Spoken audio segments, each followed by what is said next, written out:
What's going on, Player Profiler Nation? Welcome to the latest episode of the Futurecast. I'm your host, Matty Kiwoom. I am joined by Theo Gremminger, my A1 here in the Futurecast. We're joined by a very, very special guest here tonight, huh, Theo? I'm really stoked for this one because when Matty and I took over Futurecast, I said we really want to get John Lobb and Matt Hicks on because those are two guys that I podcasted with a bunch of times in the GOAT District. For years now, Matt and I have played in Dynasty leagues together, and when it comes down to it, talking about prospects, I always want to get Matt and John's opinion. And we had a really great opening episode with John. And now we're getting a chance to kind of pick Matt's brain. So Matt, welcome to Futurecast. Your first time on Futurecast. Yeah, I'm glad to be here, Theo. It's an annual tradition, I feel like, over the last couple of years to talk draft with you in the GOAT District. So it's nice to step out, do it in the Futurecast in very appropriately, Theo. We're talking about these guys in October, right? We're getting ahead of the curve. You're doing it right here. So I love to see it. Yeah, and tell us about, so you guys are doing the rookie big board, and this is kind of like your time where you take a step back and really evaluate these prospects hard. Why don't you tell everybody a little bit about what the rookie big board is and kind of where people can find your work and kind of when it really ramps up? Yeah, absolutely. So the rookie big board, it's a holistic process here. It's a combination of rookie rankings, dynasty rankings, Devi rankings, and it turns out into a rookie big board rating, which is directly comparable. So you can compare a freshman in college, their current Devi and dynasty value, directly to a 10-year NFL vet, right? But the heart of that, the meat of that, is analyzing these rookies, and it's really a 365-day, a year process here, but. What we've done already to this point is about 40 rookies in this class. I've done a summer scouting report on, done initial film evaluations. I have 130 total rookies on the rookie big board right now. All of those guys have a rating based on their projected draft capital, their traits, their skill set, what I've seen live for them over the course of the first 2 months of the college football season. And Theo, this is perfect timing because this week, actual preliminary draft evaluations are going to start getting put in for these guys. So I am primarily film based, and then I add in other factors like my short, long-term fantasy football actual point projections for these guys, NFL draft capital. But it is based on a film formula that I've developed over the years that's proven to work out pretty well in predicting fantasy football specific success for these guys. So this week, actually, we're going to start putting in actual film evaluations, and by the end of it, we'll probably get 50 to 60 full film evaluations. Each of these guys get between 3 and 10 games of film, depending on, of course, how high profile of a prospect they are. But it's a podcast, it's YouTube, and it's in-depth rankings and draft evaluations over at patreon.com/rookiebigboard. Yeah, no, it's definitely very, very, very cool stuff. And we were talking in the pre-show, you've been doing this for a while now. You and John have been doing this for a while where you're really diving into these classes. So Matty and I can kind of ask you probably a little more so when we get towards, closer to rookie draft time, really ask you kind of where a guy stacks up historically. So in the pre-show, Matty and I are talking about this running back class and in a historical context. I think that really kind of lets people know about the strength of the class. When we had John on, Matty, we were talking about Brock Bowers versus Dalton Kincaid versus Kyle Pitts. And I think that's a really cool thing you guys do as well. Maybe talk about the length of time you guys really been diving into this and how you're able to use historical context. Yeah, so I would say it probably goes back to about, 2019-ish is when I decided that I really wanted to focus in on this realm. I've been doing fantasy football content probably since 2017, and I'd encourage anybody who's kind of like a new creator, trying to figure out where they want to go. I was just trying, different aspects, different niches. I'm a huge college football fan. And so this was really kind of digging into the draft and the rookie process was me, finding that perfect blend of, I love college football. I love NFL fantasy football. How do I blend these worlds? And then that really solidified into the rookie big board around 2019. It took a couple of years before I actually published the rookie big board. It took about 2 years to develop the formula, play with my scouting sense, all that. And the rookie big board itself has been around since about 2020, 2021, have historical data going back to the 2021 rookie class. using that same formula. So like you said, I can compare a prospect in this year's class back to a prospect from that 2021 NFL draft class. So it's been a few years now. The formula, it gets tweaked a little bit every year, but it's pretty set in place now. And, I've definitely been happy with some results here, some proven results over the past couple of years, and not always going with consensus either, which I found is not always a bad thing when doing the rookie process. No doubt about that. That's how you know things kind of work, when you're going against the grain and that your process proves to be correct. I think our listeners their ears are gonna perk up when you just mentioned how you love college, you love the NFL, and you kind of blended the two together. And how you've done that now is tackling the rookie big board, diving into the rookie prospects that we're going to be drafting. And now that this dynasty game is growing and growing and growing, that's why the Futurecast exists. And so people know the next wave of NFL players, so we can prepare here. I mean, by the time this comes out, it'll be Halloween, but as we're recording it, it's before Halloween, and we're talking about the 2024 rookie class. That's true dynasty degeneration there, but we wouldn't have it any other way here at Player Profile. We love it there because this is how you get a leg up on all your dynasty mates, for sure. No, without a doubt, and we're gonna dive into a bunch of these. Basically, we're going to dive into Matt's top prospects, and then Matty's going to talk about a couple of risers, and Matt's also going to talk about a couple of guys that are quickly rising up his rankings. I'm excited for this one, and we're gonna get after it after we hear from word from our sponsors. This episode is brought to you by Rival Fantasy. Rival Fantasy, the coolest fantasy platform not enough people know about, but they will once I'm done, baby, because they're always innovating. They just rolled out seasonal leagues. We set them up for patrons, for our listeners, and they funded over $1,000 in payouts. That's what Rival's all about. They're always innovating. They already had the fantasy book where you can take overs and unders, stack them up, multiply your payout, but then they added challenges so you can set your own lines and put them out there for the community, and then you can browse the community's lines and say, hey, this guy's crazy, I'm going to take the other side. It's cool. And they have fantasy bingo. Rival Fantasy is reminding me how much fun I can have with fantasy football, and use that promo code PLAYER. The promo code is PLAYER. They give you a $100 instant deposit match plus $25 plus a free play. That promo code is PLAYER for up to $125 in deposit bonus and a free play. You can't beat it. Welcome back here to the Futurecast. Theo Gremminger, Matty Kiwoom, joined by Matt Hicks. Our big question topic here that I want to ask you here, because we're going to go position by position. We want to hear about some of your risers, some of your favorite prospects as we head into past the halfway point. Now here we are in the college football season. But my big picture question, the things I want to start off here with Matt, after 8 weeks of the college football season, are you beginning to worry at all that maybe Caleb Williams and Drake May were a bit overhyped?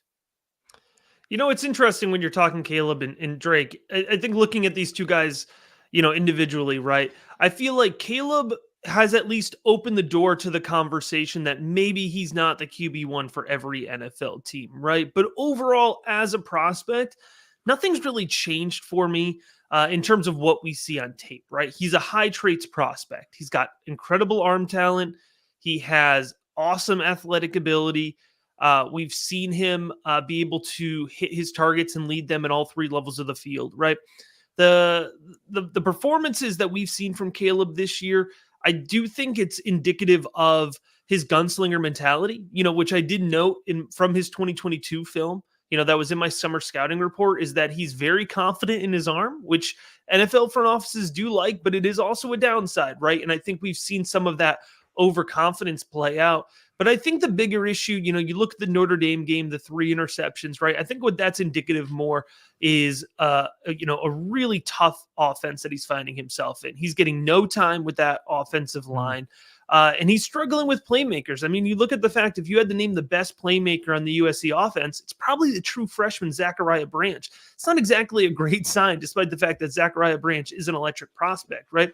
So for Caleb independently, I think he's taken a slight step back, but I still think that he is going to be a highly coveted draft prospect. I do think that he's going to be somebody, once he gets into a solid NFL situation, he's going to have the ability to succeed at a high level. But like any other quarterback prospect, he is going to need to land in a decent situation. He's going to need to get coached up, and hopefully he gets a good offensive line to work behind. Drake May, Drake May is really interesting because I think on paper, you look at the stats, you look at the box score, and especially that first month of the season, I did have a lot of questions. What does that look like? But when I go back to my summer scouting report of Drake May, and so when I say summer scouting report, right, that's, in June, July, I take a look at all the top prospects in the class, kind of just get a foundation of all their previous year's film before I do their final year film before they go into the draft. And with Drake May, my biggest thing for him, my biggest critique was mechanics. He had really jittery feet. He rarely threw off of a solid platform, and that is what led to a lot of his hot cold streaks. If you're familiar with the way Drake May plays, he'll go on these hot tears, and then he'll just go on cold tears, and it's because his mechanics get wonky under pressure. When I'm watching Drake May, and I haven't fully put him under the microscope, but when I'm watching him live this year, I like the footwork. I see it's very improved. The mechanics is something that can get coached up, especially he's got a new offensive coordinator and new QB coach in there this year for him. All right. The footwork looks clean. He looks more confident in the pocket. It still does leave the pocket a little bit too quickly, in my opinion, but when he stays in the pocket and throws under pressure, it's a cleaner follow through. It's a cleaner release. So although maybe the stats don't look as flashy, I actually think Drake May has improved this year. And at least from what I've seen live, I think Drake May is in a plenty good position. For my read on the NFL, he's probably going to be in the top 5 conversation in terms of top 5 overall draft pick. So he's going to be in that same draft capital bucket as Caleb Williams for me. And I'm not saying that the first team to select a quarterback will like Drake May better than Caleb Williams, but I do expect some NFL teams will like Drake May better than Caleb Williams. He's got prototypical NFL size. He's got a big arm. He's athletic, right? And you have to remember when NFL front offices are picking their quarterback, right? It's flavor. Different GMs, different coaches different kind of quarterbacks here. So I think the gap's actually closed a little bit, and that's a little bit of Caleb receding, and that's a little bit of Drake May taking a step forward. But we're talking about, putting 2 really good quarterback prospects under the microscope. Both guys above, the highest rated quarterback in last year's draft class. So just to put it in perspective, so you would take Drake May, Caleb Williams for sure, but Drake May is also for you ahead of Stroud, Anthony Richardson, and Bryce Young. Can we take it a step back? The previous class, I'm sure they'd be head and shoulders above. I know you were, obviously you guys were not that high on like the Kenny Pickett led class, but can we go back in time to like, where would those two stack up with Trevor Lawrence, who was a guy that I know you guys graded out very highly, a guy that it was really hard to poke holes in his game. How would Caleb Williams and Drake May stack up against Trevor Lawrence? And we could throw Joe Burrow in this mix too, which is a guy that I know you guys were also pretty high on. Yeah, absolutely. So, Trevor Lawrence is the highest graded prospect ever on the rookie big board, right? And remember, the rookie big board is Superflex. So highest rated prospect ever. In Caleb Williams would come right now, right under Trevor Lawrence. So it would be Trevor Lawrence 1. You have to remember too, Trevor Lawrence, on top of everything else, comes with that prototypical NFL size, right? And so, that is one thing. Caleb's not small, but he's not quite as big as a guy like Trevor Lawrence. So it was Trevor Lawrence 1, then Caleb would be 2. Then we'd actually be looking at Justin Fields. I was very high on Justin Fields. No, I have not given up on him yet either. But Justin Fields would be 3. And then we would get into, let's see, if we were going back to Joe Burrow, Justin Herbert, we'd be talking about Anthony Richardson, Drake May, Justin Herbert, who I was higher on than consensus that year. In Burrow would be all just about in the same range in terms of their value. So all, very highly ranked guys. But if you want to put them into buckets, it would be, Caleb is much closer to Fields and Lawrence, where May is closer to Burrow, Anthony Richardson, Justin Herbert. Matty Kiwoom, that's why we're going out and getting these 2024 picks. Matt Hicks has me hyped with that. And I love how you're able to rattle off multiple classes like that with just off the top of your head, Matt. That was awesome. It feels like I'm putting a puzzle together in my head, making sure I'm getting all the years right. I love it. I love it. It is. It's the chain of talent. So now people are comparing, because what we do as fantasy gamers, more so than probably most people on planet Earth, is we're super short-sighted. What our gut is telling us to do in August when it comes draft season, we abandon it by Thanksgiving, by Halloween. It goes poof, gone. And so to get this yearly perspective, it's going to really give our listeners a chance to realize that, okay, yeah, And what I Caleb would say, Williams and Drake May they're the guys. They're as good as Lawrence. We're right there. yeah, and the thing I would say just to that thought of it's so easy in season, man. My team's 5-4. My team's 4-3. Like, we're so close. I just need that little extra bit. If you're looking to sell off, and maybe you don't want to do the full sell off, one of my biggest mantras for the rookie big board: you buy second round picks. That's the best value you could get midseason. People don't even think about it, right? Like a Zach Moss type. I need a running back to fill in. I've got injuries. It's bye week. I'll give up a second for Zach Moss. Like, okay, perfect. That's going to turn into a super valuable pick. Every year we see those second round picks. They become super valuable once we get to draft time. But especially this year, man, we're going to see a lot of talent at the top. And then we're going to, hold the way through the first round. There's a lot of good talent, but it's going to bleed over into the second round of rookie drafts this upcoming year. And so you're going to possibly get first round value, even on an early second round draft pick this year. And that's not just being, hyperbolic. It's really looking like that deep of a class coming up. I love that. And what I've been doing with my either contenders or borderline contenders is still going after second round picks. Like, even if I'm trying to win now, I'm trying to get those second round picks, because they're going to turn into this grouping of running backs. It's all going to settle at the end of the first into the second. And you can come away with some very, very, very valuable pieces. Something that comes to mind from last year's Devon Shane. I mean, since he just kept going in the second, maybe late second, and everyone just cashed in already. He loved it. Absolutely balled them out. It's perfect. I wanted to ask you a follow-up question here about quarterback before we move to the running back, because I think we'll spend some time on running backs. So real quick though, after May, after Williams, give us your quick 1, 2, 3 after that. So basically your 3, 4, 5, round up the top 5 for quarterback prospects. Yeah, for me, QB3 is solidly JJ McCarthy. I think I might have been the only person that went into the season with JJ McCarthy as my quarterback 3. I think he's got a really nice skill set, a really underrated skill set. And this is a mistake a lot of people make when they're doing draft evaluation, right?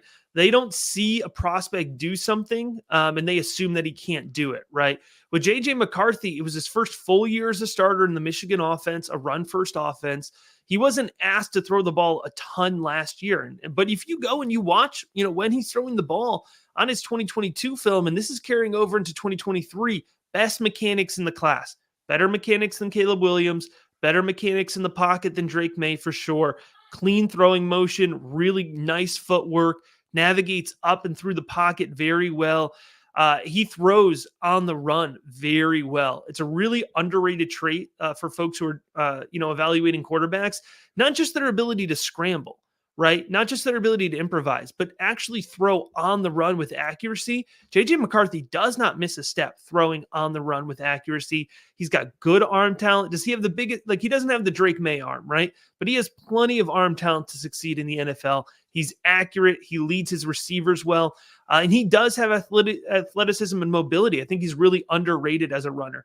Maybe like early career Dak, right? That was really underrated as a runner. I think he could get 5-6 rushing touchdowns per season in the NFL, which is a great number for fantasy. Like, that is plenty to boost you up into quarterback 1 territory. So for me, really solidly JJ McCarthy. I think he's going to be a top half of the first round draft pick. And then, 4, 5, 6, man, it starts to really, break open. With this injury to Quinn Ewers and the up and down tape that he's put together in 2023 already, I think there's a real chance Quinn Ewers returns to Texas next year. I think Shedeur Sanders definitely returns to Colorado next year, which is, bumping up some of that value of the 2025 class. So then you're going to start to get into some of these seniors, right? I love Jaden Daniels. That's been my guy. He's not going to get super high draft cap likely. I like Bo Nix. Again, we're probably talking about second round draft capital now. So it'll be interesting to see if one of these guys sneaks into the late first round. But for me, I really think it's about JJ McCarthy. And let's let the draft process kind of unfold a little bit before we figure out what our flavor is between Jaden Daniels, Bo Nix. If you like Michael Penix, right? That's a conversation we could have as well. I love the JJ McCarthy call. He's been one of my probably biggest risers at quarterback, and there's something to this, and I'd love to get your opinion on it. And it's tough to model, so it's probably not necessarily in a big part of the rookie board process, but he feels more like a gamer to me than the other two.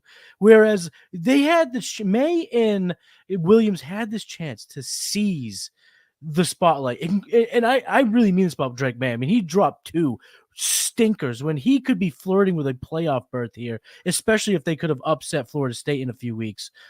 So the fact that, 2 losses, even though they're not all his fault at all, he had good games. It just doesn't feel like they're seizing it, where McCarthy in the playoffs last year was dynamite. He looked like he's taking on the quarterback role at Michigan, and he's going to try to go for another championship this year. And like you said, he's got the size. He looks slick out there. He's grades really well in PFF right now. He's kind of my fast riser. And because of his age in comparison to the Penix, the Bo Nix, the Daniels, he's going to settle in that QB3 with, I'm not going to say as much upside as the top 2, but I think it's going to be a lot closer than people are going to want to admit. I love that, Matty, because that's a great point. I love Penix, but Penix is what he is. He's 23 years old already. And, McCarthy, 6'3", scrambling ability, and he's 20 years old right now. So he'll be a 21-year-old rookie in the NFL. So I think that's actually a big positive, a lot left, kind of development-wise, which is pretty cool. Yeah. Yeah. And, I think there's something to be said too, going back to last year when JJ McCarthy was playing at his best at the end of the season. That's when Michigan needed him, right? Michigan didn't need him. They didn't ask him to do it the rest of the season. And when they needed him to do it, he showed up and he played very well. We haven't even talked about that decision-making and processing ability. JJ McCarthy's only thrown an interception in 1 game this year. That's it. He has thrown 3 interceptions. It was all in 1 game, but he hasn't thrown any interceptions outside of that 1 game. Very concentrated picks. Yeah, and you said it's hard to quantify, but it is a thing. Like that gamer mentality, that ability to show up in big games. Just being frank and honest about it, right? Though that's when the GMs in the higher up officials, that's when they start to put their eyes on these guys. Is the ACC championship game, the Big Ten championship, because they're paying attention to their on field. Of course, the scouting team is out and has been watching these guys for 5 years since they've been in high school, but sometimes those scouts doing most of the work will get overridden by a GM or an owner that falls in love, right? And so that does factor into when you're projecting draft capital. And, it's not the end of the world if you're not selected in the top 5 picks. If you look down board, Denver selecting at 8, maybe that's a better spot than going to, Arizona or Chicago, right? What am I? Tampa Bay's at 13. Maybe that's a better, set of weapons than you would get if you were taken in the top right now. So it's not always the worst thing in the world if you're not the first or second quarterback taken off the board. Mahomes went 10. Deshaun Watson went 12 or something like that. Josh Allen was outside the top 5. You don't have to be the 101 in the NFL draft to really get in the right situation and take Lamar Jackson, guys. Jackson. I don't like talking about that because the Patriots had a chance to draft him. They had brought him in for a special interview and then decided to go with N'Keal Harry. So Matt, you would say this is a strong quarterback class, but you're not so crazy about the running back spot. Yes. We got to talk about back. Yeah, Matty, take it away because I want to hear Matt's thoughts on this class. Get me a little hype, please, Matt. Yeah, because it just doesn't seem like it's all hype. So we want to know just how's your running back class shaking out, and who are some risers that maybe weren't on our radar a couple months ago but need to be now? Yeah, I think it is tough. Like if we're being honest and critical about the class overall, I think the running back position, it's just weaker compared to a really strong quarterback class and a really strong wide receiver class. But what I like to emphasize, right, is just because it's not a strong class doesn't mean you're not going to get valuable players out of it, right?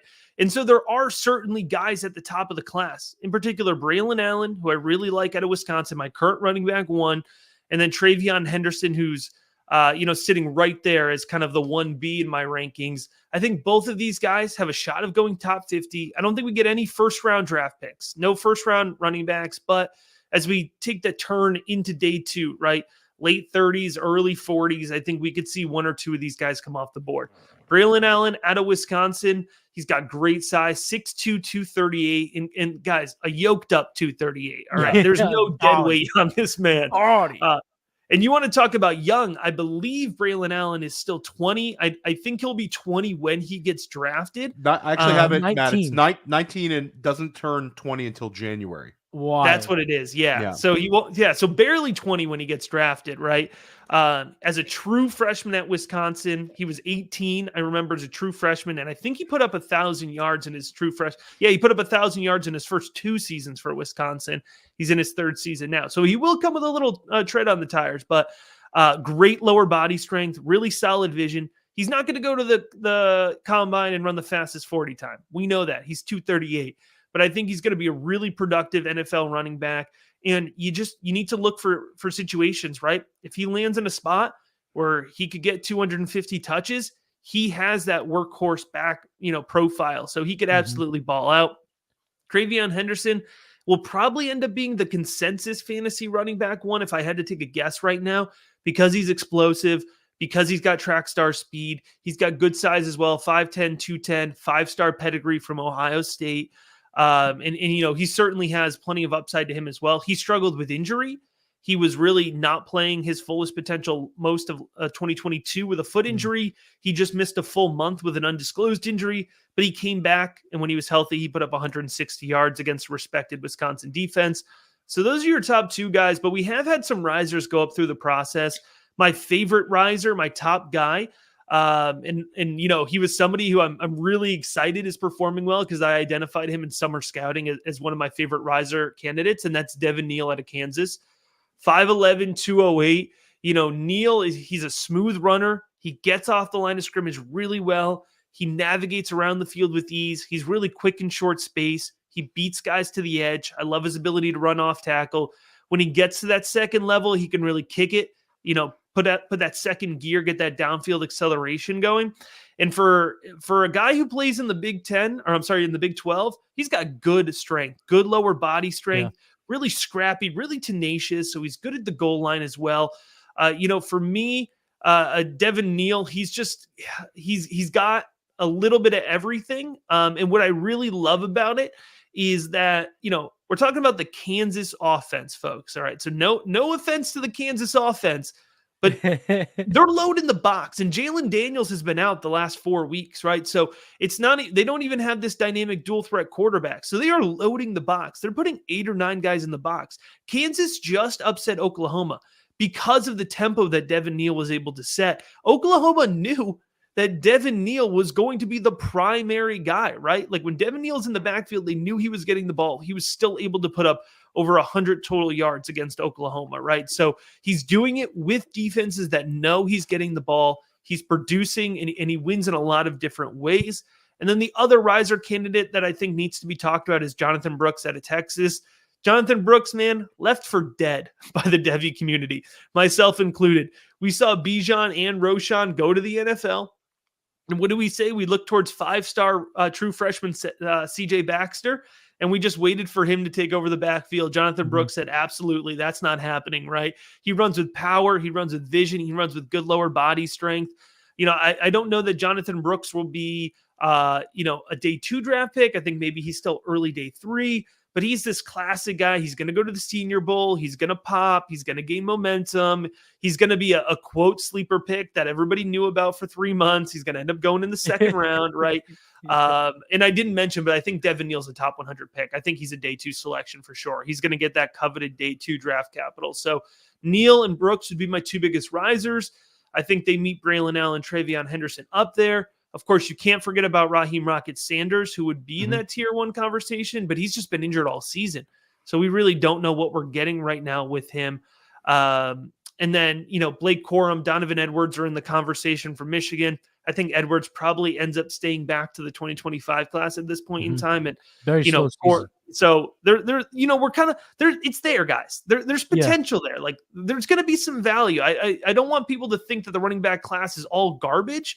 But compared to last year, compared to the last couple of years, and especially compared to quarterback and wide receiver this year, which are really strong, it's just going to get left behind a little bit. So we talked a little bit in the pre-show. Let's take your top 2, Allen and Henderson. you would put them behind Gibbs and Robinson for sure. How do they stack up with Devon A-Chain, with Zach Charbonnet? And then why don't we go ahead and throw in Breece Hall and Ken Walker, two backs that landed in the second round, which, were guys that, were guys we were really, really excited about as prospects at Player Profiler. And I know you guys were as well. How would they kind of line up with the last two classes in that sense? Yeah, so if you were going to rank those guys up, it would be Bijan, then Gibbs, then Walker. I had Walker over Breece, so then Walker, then Breece. And then for Allen and Henderson, right now, the current rating on them is equal to, Devin A-Chain post-draft, right? Okay. So Devin A-Chain bumped up to my running back 3, Zach Charbonnet, a close running back 4, post-draft. And so, the way that you were thinking about A-Chain or Charbonnet post-draft, that's where Braylon Allen and Travion Henderson are right now. Just in terms of rating overall, of course, they're different profiles. Especially A-Chain would kind of stand out compared to those other guys. But just in terms of pure value, that's what we're talking about. And those are still guys, obviously A-Chain, I mean, he's played 4 games this year. I just checked. He's still a top 5 fantasy football running back, right? So, second round picks, guys, right? Second round picks. And you could kind of see that value. Sharp, I believe, just out-touched Kenneth Walker this week. So, there's plenty of value still. So I'm glad you asked that question, Theo, because just because they're not Breece Hall or Jahmyr Gibbs doesn't mean that they're not going to be valuable additions to your fantasy football roster. And shout out to John Lobb, who was the biggest Zach Charbonnet guy, who I'm sure would love to talk to you if he passes your guy, Ken Walker. So again, the Rookie Big Board gives you this historical context. It's super cool stuff. Make sure you're going to check it out, especially when they ramp things up. Matty, take it away for, this wide receiver class is what I think is really moving the needle for a lot of these. This looks like a transformative class. I know Matty's been super high on this class. I'm getting super excited. I think this is like, if you're a non-Superflex and you're trading for first-round picks, you're going to have exposure to some potential alphas, right, Matty? We've kind of covered the top dogs, Matt. Like, obviously Marvin Harrison. We've talked about Marvin Harrison. Certified very good. Very, very good. There's some good players. And we talked about, if you're a middling to contender, get those seconds. If you want to zap your rebuild, load up on as many first-round picks as you can. Because if you come away with 2 or 3 of these kids, all of a sudden you might be cooking with gas a whole lot earlier than expected. But I have 3 specific names, and we talked about it when we were putting together show notes. You haven't yet dove into one of these players, but I still want to get your base level analysis, because I'm starting to see his name pop up in the round 1 of mock drafts already, going to teams like the Chiefs at the end of the first round, things of that nature. But Xavier Leggett from South Carolina, I know you haven't dove into him quite yet. You'll have a whole lot of analysis that's yet to come. But what's your preliminary thoughts on the kid from South Carolina? Yeah, that's interesting. Leggett, of course, is he's going to get a lot of hype because he combines good size with good speed, right? Whenever you can do that, I think it's pretty special. He's got a really cool story. So he was an FCS transfer, that was Juice. No, Leggett was also an FCS transfer. I was confusing him with Juice Wells for a second. South Carolina's pulling a lot of FCS transfers there. But Leggett, he kind of just hit the ground running this year. And he's really stepped up in the absence of Juice Wells, who's missed time with injury. But now Leggett's missed some injury, so he's size, he's speed. He's that classic fantasy football combination that's going to rise through the pre-draft process. It will be interesting, though. I think he might have one more year of eligibility if he actually declares this year or not. That'll be he's one that I'm excited to get under the microscope. I'm excited to watch a little bit more. But I think at the end of the day, he's size and he's speed, and so he's going to catch people's attention. It's that classic hook there. But to be honest with you, though, like, I don't see first round in him, at least so far. Okay. Just because the class is so strong. He's more of a late day 2 guy for me right now. Just there's so many other talented wide receivers. He would be, he's down there at wide receiver 8, 9 for me right now. So like a Jonathan Mingo level guy for you, Matt? Yeah, that type of guy, and Mingo for me pre-draft was in the teens, and I thought I was high on him. So not as high as Frank Reich, apparently. Yeah, I know, right? And so if Leggett got that type of draft capital, I'd be surprised in the way that I was surprised with Mingo. He was more of an early day 3, late day 2 type of projection for me. I'm glad you said that too, because nothing necessarily stands out to me when I watch him. Yeah, he's big, but this class is the polar opposite of the 2023 class. There's not a kid that's projected to go in the first 2 rounds that's below 6'1". This is going to be a massive size draft, which leads me to a kid who's got that size, and he might be getting overshadowed a tiny bit by his teammate Xavier Worthy. But I need to hear about Adonai Mitchell. Yeah, Adonai Mitchell, he's really interesting for me. Super explosive, right? Yeah. But that's kind of been his story, all the way going back to Georgia. He'll have big explosive plays. He can take the top off of defense. He's fast. He works really well into the deep field. He has good hands, but you just never see that volume from him. And that's at least a little bit of a yellow flag. Like, you never see that consistent, 6, 7, 8 receptions.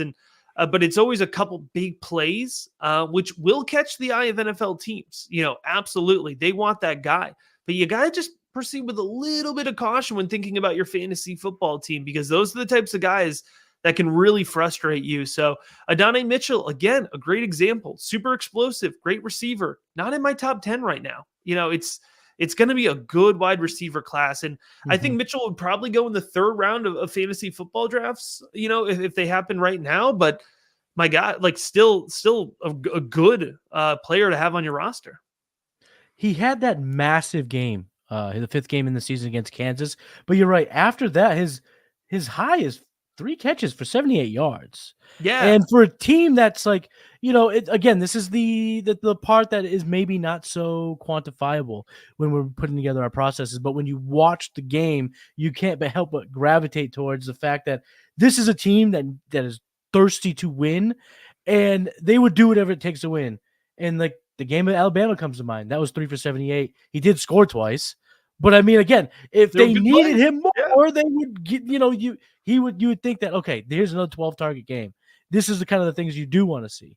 But yeah, the fact that he's wide receiver 10, where would he be if everything played out? And let's just say it's a weaker class, because I just want to give the listeners just a true synopsis on, even though this guy might be in the 3rd round of our rookie drafts, he might be outside your top 10. He's not a joke because of the class. So where would he kind of stack up historically with maybe a mid to weak class?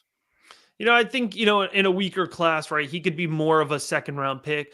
He's the type of guy that I think is just going to, I'm looking at kind of some historical comparisons here. The way a guy like KJ Hamler got a lot of hype built around him, a guy like Rondale Moore got a lot of hype built around him, right? Okay. He just has that skill set where if you flip on the highlight reel, which I never suggest you do, but if you flip on just the highlight reel, I love the highlight reel. Shows a lot of good things there. You see a lot of good plays when you watch the highlight reel. 100%. And none of the bad ones. Would you believe it? Yeah. But you fall in love with them, right? And so I think in a class that maybe didn't have as many dominant players, Mitchell's the type of guy who in one draft could go as high as the early 2nd round because somebody's in love with him in your league, right? Or in another draft, if that person that's in love with him drafts at the end of the 2nd, maybe he goes at the end of the 2nd. But just that kind of guy that I feel like a lot of folks would grasp onto. I think that's probably the best, kind of explanation I could give you of if he wasn't in this draft class, kind of the hype that could build around him. That's a great way to put it, because I think we're coming off of a year that was a little like that. Last year's draft obviously had the 1st round guys, but after that it was like, what do I do? I'm not really sure. Where do I go here? Do I go this way? Do I go that way? It kind of left a lot of people going, with Mingo. He's come up a couple times in this class, and I think he rose like Mitchell could have. Yeah, and there's nothing wrong with being a 3rd round wide receiver pick, right? Yeah. I mean, the current 3rd round wide receiver pick from last year is one of the best rookie wide receivers, right? And so there's nothing wrong with, everyone wants to give away or say those 3rd and 4th round rookie picks aren't valuable. They are. And so, that's how you end up with a high exposure to a guy like Puka Nacua, right? So right. It's, if you love AD Mitchell and you're hearing me say, I think he's a 3rd round draft pick, don't be pissed off, be happy, be happy because you can still draft that guy. Just because his ADP isn't super high doesn't mean he's not going to be good. The next wide receiver on your list has me hyped, though, Matty. I'm not going to lie. Hey, That's the name. That's the should. name that stands out here. Talk to us about Troy Franklin, Matt. Here's my guy. This is what I've been waiting for. I love Troy Franklin. All right. So if you listen to the Rookie Big Board podcast, you know about Troy Franklin because I've added a weekly segment for Troy Franklin. That's how much I love him. Where I just give the Troy Franklin updates. Watching his summer scouting this year, I really fell in love with his play style. You look at him, I believe 6'3", 184 is the updated height weight from Oregon. And he just plays so well. All right. So what I love about him, he plays really well along the boundary, but he also kicks inside really well. He consistently separates. I swear this man's got like 3 yards of separation every single time he catches the ball. He runs the full route tree really well. Crisp footwork, breaking in and out of routes. I love his ball tracking ability. I think he displays excellent catch radius. You think 6'3", 184, what's his size frame going to be? He extends for the ball. He can go up and get it. Great body positioning along the sidelines. Like I said, he moves over the middle of the field. He is not phased in traffic. He understands angles really well. I know that's a weird thing to use as an example of something I like. It's kind of hard to explain, but it really helps him as a route runner. He understands where to put his body to create space and find that separation that I mentioned. He releases really well off coverage, which is primarily what he gets, playing in the Pac-12, but he can beat press as well. Really solid footwork, really convincing body movements, really consistent hands as well. It sounds like a really simple thing, but I like when my wide receivers catch the ball, and Troy Franklin catches the ball. And so he's super consistent. It's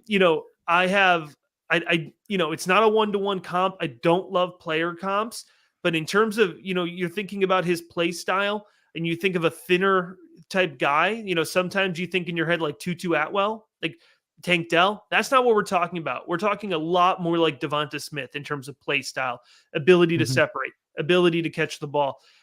In this year with Oregon, it has just been nothing but, doubling down on that, proving that Bo Nix is feeding him the ball. You go back to the Oregon game, you want to talk about showing up in big spots, right? Obviously, Oregon lost that game against Washington, but I think Troy Franklin had like 2 catches going into halftime. The Oregon offense was sputtering. Bo Nix hyper-targeted him in the second half, and he was a big reason they got back into that game and got so close to winning it, right? So he's clearly the dude on that team. I think he's a locked-in first-round NFL draft pick. It's not where you're going to see him going in mock drafts right now, but I'm willing to plant that flag right now. He's a first-round rookie pick for me, absolutely. I think he could be that guy that goes late first round. I hope he settles with an early second-round ADP. I hope folks sleep on him because I've had a pretty good track record there. Early second round, you can get guys like Justin Jefferson, T. Higgins in the past, right? Right. It feels like we're going to land in that range here for me with Troy Franklin. And so he's definitely like the number one guy that if I got to plant my flag on him right now, that's who I'm going to be doing it with. Obviously, other than, like a Caleb Williams, Marvin Harrison Jr., et cetera. And quick follow-up. So, where does Troy Franklin fall in line in comparison to kind of the more elite prospects, at least in terms of, Dynasty rankings? Yeah, you're saying in terms of like past prospects or current Dynasty players? Currently this particular class. Where does he fall in? Obviously Marvin Harrison at the top. When we've talked about guys like a Dunze, how close is Franklin to cracking the upper echelon of this class? Yeah, so what's great about the Rookie Big Board, among other things, again, is I break it down into tiers, and my tiers are based on projected fantasy football production, right? So Marvin Harrison Jr., top, he's in what I would call my franchise cornerstone tier, locked in Dynasty wide receiver 1 projection, really solid. And then if you move a tier down, you're going to get into what I call my weekly starters. All right. So that's the next tier of wide receiver prospects that I have right now. And my weekly starters are those wide receiver 2s. Maybe they're borderline wide receiver 3s, right? But there are guys, you're just going to plug into your lineup every week. You feel good about them. You're not second guessing it.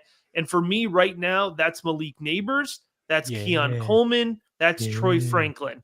and then Emeka Egbuka as well, on a little bit lower end of that tier. There you go. So those are the guys that are really solidly close together right now. Those 4 guys, and I think they're going to end up with EDPs close to each other. I think you look at those 4 guys, you can look at 20 fantasy football leagues, and I think you can come up with 20 different combinations for the order that those guys go in, right? I think that's going to be a lot of choose your flavor. And right now it's going to be hard to choose bad flavor between those guys, quite frankly. They're all going to hit.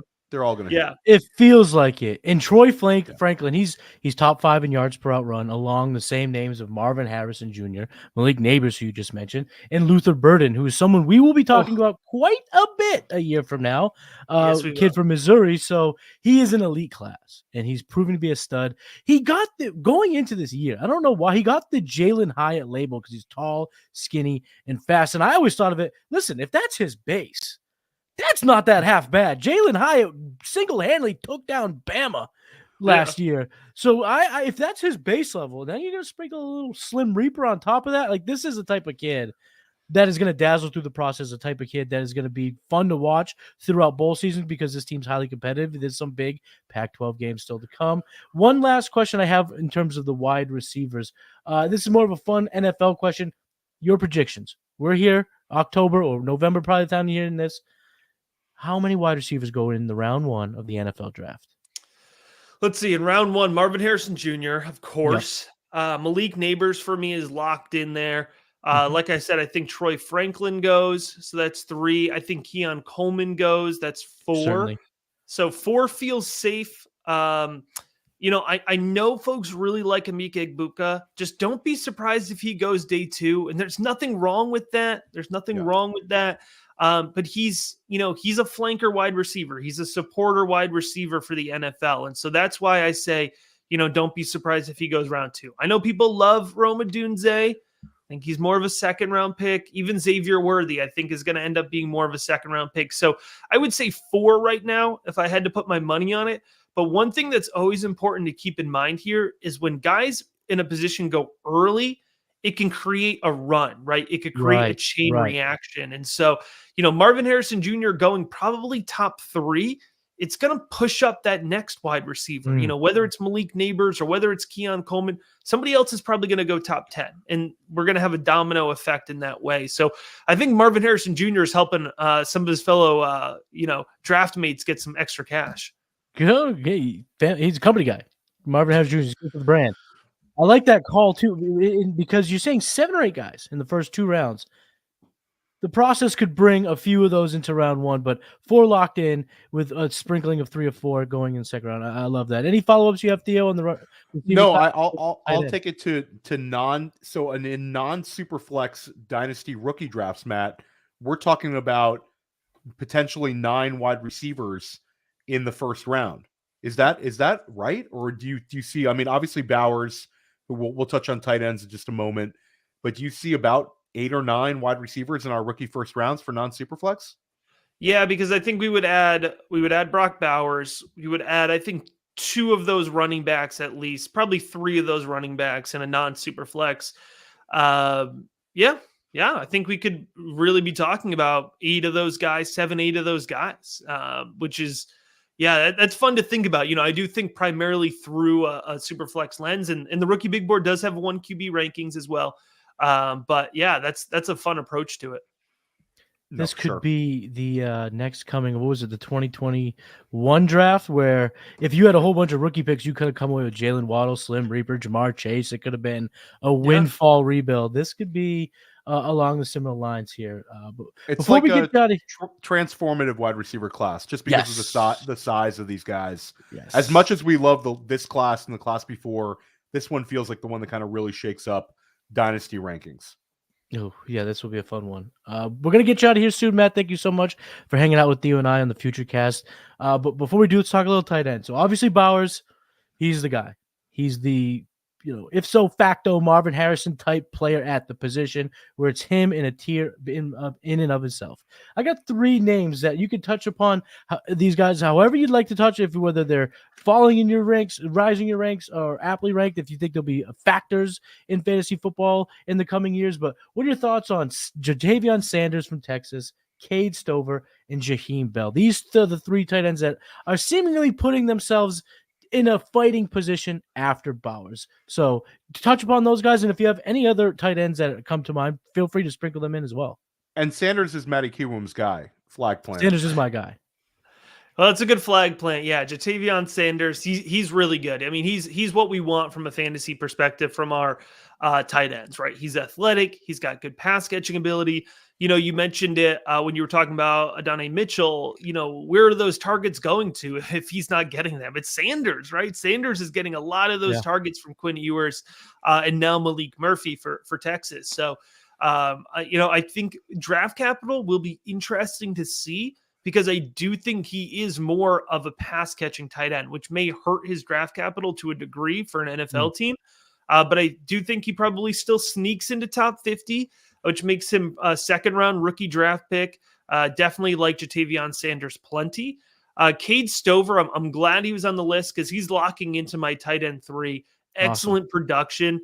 Going into this season, Cade Stover for me was the top 50 NFL draft projection just based on his blocking ability. I think NFL front offices really valued him.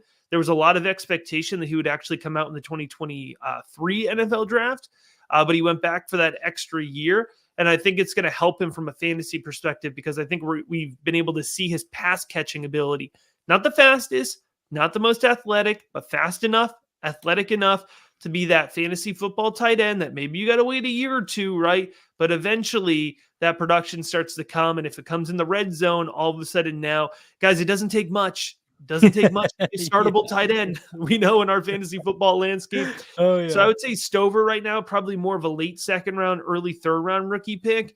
And then for me, Jaheim Bell, you just can't put enough of it together to really, you can convince yourself with Jaheim Bell, and I'm not a numbers guy. Like, I'm not strictly a numbers guy, but the production, we got to have some kind of consistent production, and we just haven't seen it from Jaheim Bell. But he's athletic, he's fun. I think he will be used creatively in the NFL.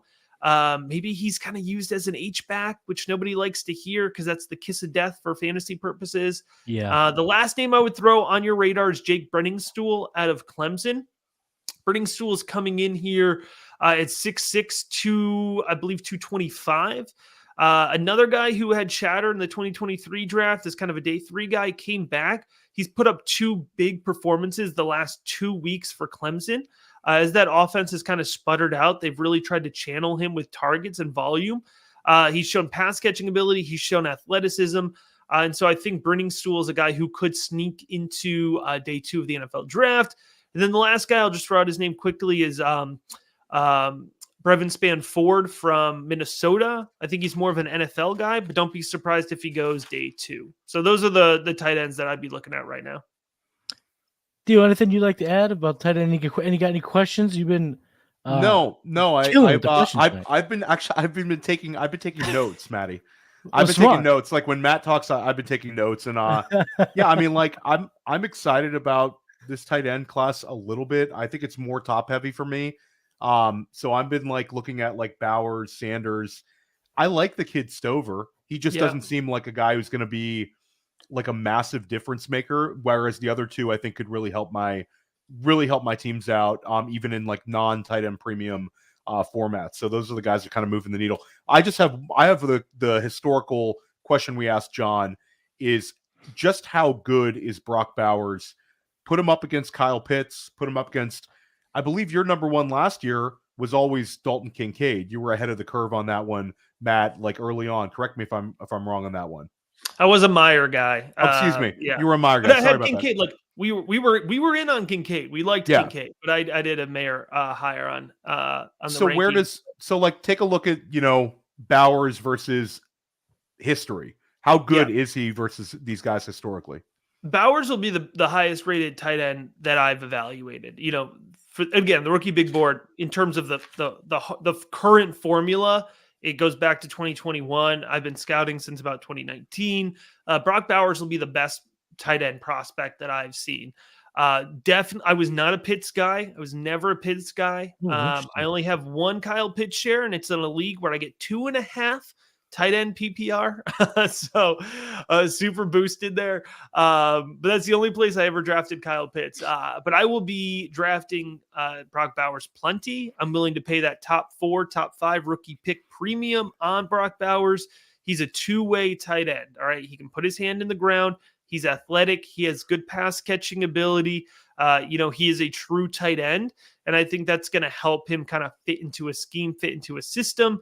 He may not go top 10. He may go top 20, but he's still going to be an early NFL draft pick. That mid first round is what I'm projecting for him right now.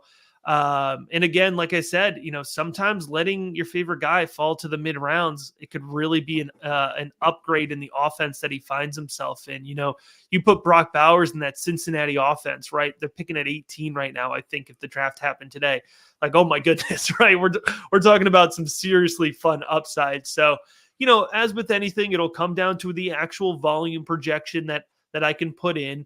But it's going to be looking really good. And I feel very confident, today saying that Brock Bowers will be a higher rated prospect on draft night than Kyle Pitts was, or certainly any other tight end in the process. Injury aside, not worried about the injury at all. I don't think it's going to affect his draft status whatsoever. To me, Bowers is setting himself aside from Pitts, and it's in one regard. What do we love most about tight ends, especially young tight ends? And that's the yards after catch, the ability to run downfield after you catch a ball. Brock Bowers right now ranks inside the top 10 in the nation. He has 400 yak yards this year. Kyle Pitts coming out, and I know Kyle Pitts was in a loaded class. He was outside the top 60. He had 260 yards after catch. So, I mean, yeah, he was a unicorn athletically. Yeah, he was gifted in a number of ways, but he didn't shine in the thing that we all consensually agree upon. Was that the word? Did I hit that right? Did I hit that? I don't think I did. It sounded smart. Sometimes I just outshoot my range. I'll kick my coverage, if you will. But yeah, Bowers, big time yak guy, and I think he's poised to just be a disruptor for a whole lot. And now all of a sudden, we may be having this conversation a year from now, guys, and being like, "How about that tight end landscape? It's pretty good. It's not the dumpster fire that we grew up knowing." No, it's definitely transformative this year, and then obviously Bowers coming in. This was awesome, though. This was really, really fun. I took a ton of notes. This is the kind of episode you go back and you listen to again. Matt, let everybody know where they can find your work. Yeah, again, over at patreon.com/rookiebigboard, you can get in on the full rankings. So I'm just reading off of the notes. Like, these guys already have summer scouting evaluations. I'm putting in a preliminary draft evaluation starting this week on the top guys in the class. What I would urge folks is, now is the perfect time, which I'm so glad that you all are ahead of the curve and thinking about it, because you want to stay ahead of your league mates. If you wait until February, start thinking about the rookies, you're just chasing narratives. You're chasing narratives at that point in time. So get ahead of it. We have a Discord. It's super active. I love it. It's my favorite part. Again, over at patreon.com/rookiebigboard, Rookie Big Board on YouTube, and podcast format as well. Wherever you listen to your podcasts, it's always a good time. We're all about the process here. And, these are the kind of concepts that we're talking about every single week, every single day in the Discord. No, we love it. And Matty, we're gonna come back in November. You might even have a return of Cody Carpenter coming back in the Futurecast. Yeah, definitely check out all Matt Hicks's work. Check out Matty Kiwoom on the game plan this past weekend. He had Josh Larkey on, and Trade Gods. When are you guys recording Trade Gods, Matty? We will be recording Trade Gods next week. This is our off week. Yeah, this is our off week. Every other Wednesday. Some very cool stuff planned for Trade Gods when we get near the trade deadlines. Check me out on Press Coverage. Check me out on First Class Fantasy. Got some cool stuff coming up. And I have a new Dynasty podcast called Dynasty Life, which is starting on November 1st. Not sure when this is going to drop as a pod, but pretty close to that. This was awesome tonight. Matty, take us out of here. Yeah, make sure you subscribe here to the Player Profile YouTube channel. Head over to playerprofile.com. $85 for the rest of the year, all in package. Use the promo code Matty. Use the promo code Theo. Get $10 off of that. But yeah, keep rocking with us here at the Futurecast, and we will talk to you soon about the next wave of NFL talent. Peace. Hey, I want to take a moment to thank you for tuning in. It's important to me that all of our media be free. This is only possible because of you, allowing a true independent sports media enterprise to thrive unlike any other in the business.